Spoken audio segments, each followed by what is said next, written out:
আজি ৰাতিপুৱা 5:30 বাজি যোৱাৰ পিছৰ পৰাই ভিডিঅ'টো আৰম্ভ কৰি দিছোঁ। মই ওলাই ৰেডি, বাকী বেগতো বস্তু পাতি ভৰাই লোৱা হ'ল। বাকী মায়ে গাড়ীত বস্তু পাতি ভৰাবলৈ গৈছে, খুৰীহঁতৰ ভণ্টিহঁতো আহিছে। বাকী সকলো আমি উঠি মেলি ল'লোঁ। এতিয়া আমাৰ যাত্ৰা আৰম্ভ কৰিম। আজি বতৰটো ভালেই বাৰু, ঠাণ্ডা বতৰ, বেছি গৰম হ'লেও যাবলৈ ভাল নালাগে। আজি বতৰটো ধুনীয়া। আমি সকলোৱে এয়া আহি পাই গ'লোঁ অৰুণাচল।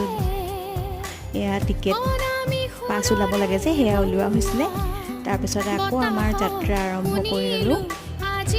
ধুনীয়া সৌন্দৰ্য উপভোগ কৰি আমি এজেগাত ৰৈ আমি যি লৈ গৈছিলোঁ তাকে খাই লওঁ বুলি ৰ'লোঁ।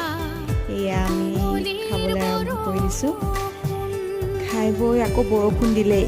বৰষুণৰ মাজতে আকৌ আমি পুনৰ যাত্ৰা আৰম্ভ কৰিবলৈ লৈছোঁ।